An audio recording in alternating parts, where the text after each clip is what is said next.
तो इंडिया में जब हम गए तो हमारे मैच में बाकी मैचेस की निस्बत ज़्यादा रश इसलिए होता था, लेकिन मैंने कभी उस चीज़ को फ़ील नहीं किया कि लोग क्या कह रहे हैं। तो मैं 2 दफ़ा वर्ल्ड कप खेलने का इंडिया में, वहाँ पे हमें काफ़ी इज़्ज़त मिली क्योंकि लोगों का काम है कहना, तो वो कहते रहें, आपने जो करना है आप वो करें। अच्छा, लोग क्या कहेंगे ये मैंने कभी अपने रास्ते में आड़े नहीं आने दिया। तो अस्सलाम वालेकुम नाजरीन, आपकी अपनी host Naseem Akhtar Khan daily top point से हाज़िर हूँ एक नई स्टोरी के साथ।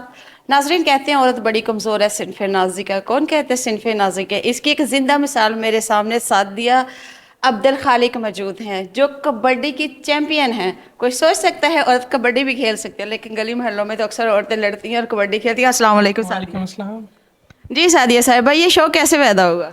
अच्छा, शौक़ तो मुझे बचपन से ही स्पोर्ट्स का था। तो वो मैं डिफरेंट गेम्स वगैरह खेलती थी, क्रिकेट, एथलेटिक्स और इस तरह वॉलीबॉल वगैरह, बैडमिंटन वगैरह स्कूल कॉलेज में खेला। तो कबड्डी में वो जो कहते हैं कि कभी कभी कुछ वाक़यात आपकी ज़िंदगी में आचाती तौर पे भी होते हैं, तो कबड्डी में मेरा आना भी एक आचाती तौर पे ही था।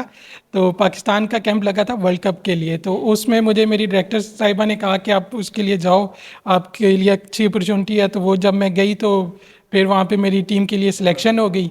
तो इस तरह कबड्डी में आना और फिर कबड्डी में पाकिस्तान को रिप्रेजेंट करना और फिर पहली फीमेल टीम जिसने वर्ल्ड कप में कोई मेडल लिया उसमें होना मेरे लिए बहुत बाइज़ खुशी की और बाइज़ इज़्ज़त की बात है। अच्छा, जैसे हम किसी स्पोर्ट में जाते हैं जो हमारी मर्दों से ममासलत रखती है, तो घर वाले कहते हैं ये ना करें, लोग क्या कहेंगे? क्या लोग क्या कहेंगे आड़े आया? अच्छा, लोग क्या कहेंगे ये मैंने कभी अपने रास्ते में आड़े नहीं आने दिया। तो शायद मैंने हमेशा लोगों की नेगेटिव थॉट्स को, नेगेटिव बातों को अवॉइड ही किया है। लेकिन लोगों ने वाकई में बहुत कुछ कहा और आज तक भी बहुत कुछ कहते हैं, लेकिन मैंने कभी उस चीज़ को फ़ील नहीं किया कि लोग क्या कह रहे हैं। तो मेरी बाकी सबको भी यही एडवाइस है कि लोग क्या कहेंगे, लोगों का काम है कहना, तो वो कहते रहें, आपने जो करना है आप वो करें। जैसे कहते हैं आप आगे बढ़ो, टांग खींचने के लोग हैं ना। आज ह्यूमन राइट्स प्लेटफॉर्म से हम सब खड़े हैं वोमेन एम्पावर के लिए। तो क्या हम औरत को अपनी को किस तरह जाके पावर में लाएं कि वो मर्दों के शाना बशाना खड़ी हो सके? क्योंकि हमारे एक माइंड सेटअप है कि हम जो मर्द बिगड़ा हुआ घर का बच्चा होता है, लड़का होता, कहते हैं इसकी शादी कर दे ठीक हो जाए। क्या वो लड़की के आने से ही ठीक होता है? जी बिल्कुल, लड़की अगर मतलब घर को चलाने वाली होगी और इंसान को समझने वाली होगी तो मे बी वो जो बिगड़ा हुआ है वो सही हो जाएगा। तो फीमेल का किरदार ही ऐसा, अल्लाह ताला ने फीमेल की नेचर ही ऐसी बनाई है कि वो चीज़ों को कंट्रोल करना इजीली उनके अंदर बाय नेचर ही ये चीज़ होती है। तो मे बी इसलिए ही कहा जाता हो कि वो जब शादी हो जाएगी तो वो उसको कंट्रोल कर लेगी। तो फीमेल की नेचर ही ऐसी है कि वो मुश्किल से मुश्किल चीज़ों को भी ईज़िली हैंडल कर लेती हैं। नहीं, मेरा सवाल ये है कि क्या औरत को मर्द को सुधारने के लिए भी यूज किया जाता है कि माँ तो अपने बेटे को सुधार नहीं सकी, उसके लिए भी किसी की बेटी आके सुधारे? क्या माँ में इतनी ताकत नहीं थी, वो भी औरत थी? देखिए, अक्सर कई चीज़ें किसी किसी से संभाली जाती हैं और किसी से नहीं संभाली जाती। कुछ रिश्ते ऐसे होते हैं कि उनमें या तो आप माँ का रिश्ता तो ऐसा है कि मतलब औलाद बिगड़ी भी हो तो उसको बिगड़ी ही नहीं लगती, लेकिन बीवी का शौहर अगर बिगड़ा हो तो उसको बिल्कुल बिगड़ा हुआ ही लगता है। तो वो फिर उसको उसी एंगल से डील करती है। माँ को अगर बिगड़ा भी हुआ होगा तो माँ उस चीज़ को अवॉइड करती है। माँ को खासकर बेटे बिगड़े हुए नहीं लगते। अगर कोई बेटी बिगड़ी हो तो वो तो माँ को लग जाएगी कि ये बिगड़ी हुई है, लेकिन अगर बेटा बिगड़ा हो तो वो माँ को, क्योंकि माँ के अंदर प्यार ही अल्लाह ताला ने इतना रखा है, उसको ये चीज़ फील नहीं होती कि मेरा बेटा बिगड़ा हुआ है। तो ख़ासकर हमारी जो मेल डोमिनेंट सोसाइटी है उसमें अगर लड़का बिगड़ा हुआ भी हो तो वो उस चीज़ को अवॉइड किया जाता है, लेकिन जो बीवी आएगी उसको कभी भी बिगड़ा हुआ शौहर पसंद नहीं आएगा, तो इसलिए वो इस चीज़ को डील करेगी। अच्छा, कबड्डी के ग्राउंड में कबड्डी देखने मेल हजरात भी आते हैं, कभी कहीं किसी से कमेंट्स पास करते हुए कोई गंद मारा? अच्छा, हम 2 दफ़ा वर्ल्ड कप खेलने गए इंडिया में, वहाँ पे हमें काफ़ी इज़्ज़त मिली क्योंकि इंडिया में females kabaddi grass root level से है। वहाँ पे स्कूल्स हैं, क्लब्स में, कॉलेज यूनिवर्सिटीज़ में, नेशनल लेवल से हर जगह पे कबड्डी खेली जाती है। तो वहाँ पे कबड्डी को पसंद भी बहुत किया जाता है। तो इंडिया में जब हम गए तो हमारे मैच में बाकी मैचेस की निस्बत ज़्यादा रश इसलिए होता था कि वो लोग देखने आते थे कि पाकिस्तान से फ़ीमेल्स खेलने आई हैं। तो इंडिया में तो हमें बहुत प्यार मिला, पाकिस्तान में भी बहुत सारे लोगों ने बहुत अप्रिशिएट किया, लेकिन फिर वो मेल डोमिनेंट सोसाइटी और एक वो रिलीजियस कल्चर की वजह से बहुत सारी चीज़ें फेस भी करना पड़ी।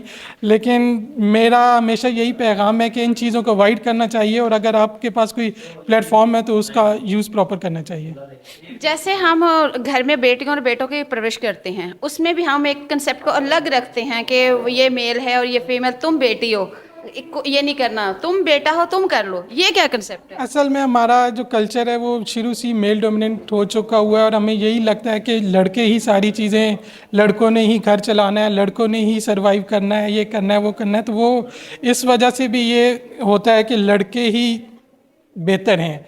लेकिन अगर लड़कियों को अपॉर्चुनिटी मिले, और लड़कियों को अगर अपॉर्चुनिटी मिलती है तो उन्होंने साबित भी किया कि वो लड़कों से भी बेहतर हैं। तो इसलिए लड़कियों को भी अपॉर्चुनिटी देनी चाहिए। जब आपने पहला जो कबड्डी मैच जीता तो क्या थिंकिंग थी, कितनी कॉन्शियस थी कि मुझे अवार्ड मिलने जा रहा है? अच्छा, पहली दफ़ा जब हम गए तो हम सेमीफाइनल भी हार गए, फिर हम थर्ड पोजीशन का मैच भी हार गए।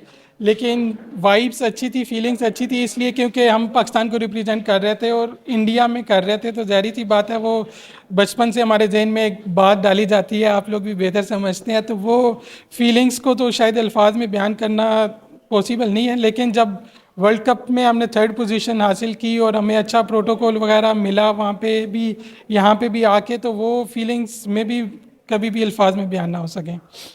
अच्छा, जब हम अवार्ड लेते हैं, अवार्ड लेके जब हम घर आते हैं तो हमारे अपने घर वाले तो अप्रिशिएट करते हैं, लेकिन फैमिली कुछ लोग जो होते हैं वो कहते हैं लेकी एने केड़ा पार्ट आ जाए। वो ज़ाहिर सी बात है, नेगेटिव पॉजिटिव तो चलता है। बहुत सारे लोगों ने अप्रिशिएट भी किया कि भाई वर्ल्ड कप वो भी इंडिया में खेल के मेडल लिया, फिर ज़ाहिर सी बात है वो वर्ल्ड कप खेलने के पैसे भी मिलते हैं, तो उस वजह से भी काफ़ी अप्रिसिएशन हुई कि भाई अच्छी चीज़ है ये वो।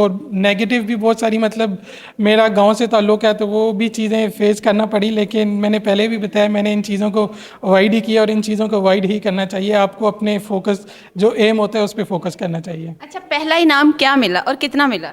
अच्छा, पहली दफ़ा जब हम गए तो वर्ल्ड कप में पार्टिसिपेशन का ही वो मिला, क्योंकि पोजीशन तो हम ले नहीं सके। तो वो ऑलमोस्ट कोई राउंड अबाउट 2 समथिंग अगर फिगर्स में बताया जाए तो पर प्लेयर को इतना आ गया। फिर जब हमने वर्ल्ड कप में पोजीशन ली तो वर्ल्ड कप में जीतने वाले को अलग से कैश प्राइज़ भी मिलता है। तो वो फिर जब कैश प्राइज़ मिला तो वो 5 समथिंग हो गया नेक्स्ट ईयर। तो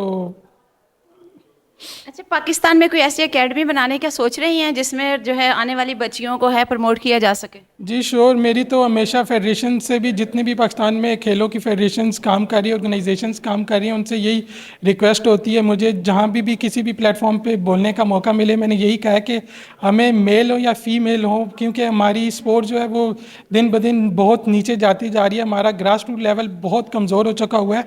तो अकेडमीज़ या क्लब्स जो हैं वो आपका बेसिक ग्रास रूट लेवल होता है, तो उनको स्ट्रॉन्ग करने की ज़रूरत है। मैं भी, मुझे अगर ज़िंदगी में कभी भी कोई अपॉर्चुनिटी मिली तो मैं इस तरह का कोई ना कोई प्लेटफॉर्म लाजमी बनाऊंगी जिसमें फ्री ऑफ कॉस्ट मेल हो या फीमेल हो उनको अपॉर्चुनिटी प्रोवाइड की जाएगी। अच्छा, जैसे घर में अब जो है फैमिली का जॉइंट सिस्टम की वजह से औरत जो नई आने वाली है वो अपने माइंड से आती है और अपने माइंड से ही चलना चाहती है, लेकिन उस फैमिली के कुछ रोल होते हैं, उससे वो औरत ज़हनी तनाव का शिकार हो जाते हैं, जिससे आगे पूरा माशरा ही जो है ना वो अपने पूरे घर में आने वाले बच्चे और दूर तक उसके असरात होते हैं। क्या इसको फैमिली कल्चर को रुकना चाहिए या फैमिली कल्चर बेहतरीन है? नहीं, फैमिली कल्चर बेहतरीन है, क्योंकि आप किसी भी, मतलब किसी और कल्चर को उठा के देखें तो वहाँ पे ब्लड रिलेशंस जो हैं उनके तासुर ही ख़त्म हो चुके हैं। पाकिस्तान में ये एक चीज़ अच्छी है, लेकिन फैमिलीज़ को सपोर्टिव होना चाहिए अपने बच्चों को, चाहे वो किसी भी फील्ड में जा रहे हैं उनको प्रमोट करना चाहिए। फैमिली कल्चर को इसलिए रहना चाहिए क्योंकि जब तक आपके अंदर अपने रिश्तों की कदर नहीं रहती तो तब तक आप किसी और चीज़ की भी कदर नहीं कर सकते। तो फैमिली कल्चर को प्रमोट करना चाहिए। क्या औरत सोच में जो है नेगेटिव जो इम्पेक्ट आया है, क्या ड्रामों की वजह से आया है या सोशल मीडिया से? सोशल मीडिया तो अभी आया है, तो सोशल मीडिया से तो बहुत ही ज़्यादा चेंज आ गया, जबकि हमारी जो मेजर नेशनल टीवी स्क्रीन्स हैं उस पर भी कुछ इस तरह का कंटेंट दिखाया जा रहा है जो कि नहीं दिखाना चाहिए, जो कि हमारी सोसाइटी को रिप्रेजेंट ही नहीं करता। तो मेरे ख्याल में तो इस कंटेंट को भी ख़त्म किया जाए और जो हमारी बेसिक चीज़ें हैं उनको प्रमोट करना चाहिए। अच्छा, आपने फील्ड में गई और फील्ड में जाते हो, जैसे हमारी आम रूटीन में एक रेप की शरह बढ़ रही है, क्या उधर जाके इस तरह औरतों को हरेस किया जाता है? देखें, आप किसी भी फील्ड में चले जाएं, आप किसी अच्छे से अच्छे इंस्टीट्यूट में भी चले जाएं, किसी भी अच्छे से अच्छे कंट्री में भी चले जाएं, तो ये चीज़ें हर जगह पे मौजूद हैं। तो हम ये सिर्फ नहीं कह सकते कि पाकिस्तान में बहुत हैं। पाकिस्तान में अब बहुत इसलिए होने लगी हैं, होती तो मे भी पहले इससे भी ज़्यादा होती हूँ, लेकिन अब मीडिया का दौर है। आपने खुद भी कहा कि सोशल मीडिया, तो अब हर किसी के हाथ में एक ऐसी चीज़ है कि उससे आपको विद इन सेकेंड्स में पता चल जाता है कि किस जगह पे क्या इंसिडेंट हुआ है। तो ये चीज़ें हर जगह पे मौजूद हैं। तो लेकिन बाकी कंट्रीज़ का ये अच्छा इम्पैक्ट है कि वो इस चीज़ को प्रमोट नहीं करते, जबकि हमारा मीडिया, हमारा सोशल मीडिया यूज़र्स भी जो हैं वो नेगेटिव चीज़ों को ज़्यादा प्रमोट कर रहे हैं। जबकि पॉजिटिव अगर कुछ हो भी रहा है तो उसको कुछ लोग प्रमोट कर रहे होंगे, जबकि नेगेटिव चीज़ को हर बंदा कोशिश करेगा कि वो प्रमोट करेगा। तो नेगेटिव चीज़ें, हरासमेंट वगैरह, ये हर जगह पे होती है, हर फील्ड में होती है, लेकिन इस तरह के कल्चर को प्रमोट नहीं करना चाहिए। थैंक यू सो मच, आपका हमारे साथ इन चीज़ों को शेयर करने का बहुत शुक्रिया। इसी तरह देखते रहिए daily top points, comments box में जाके बताते रहिए, इसी तरह मोहब्बत और प्यार जताते रहिए, अप्रिशिएट करते रहिए, लाइक, सब्सक्राइब और शेयर करना मत भूलिए। आऊँगी फिर एक नई वीडियो के साथ, तब तक के लिए अल्लाह हाफिज़।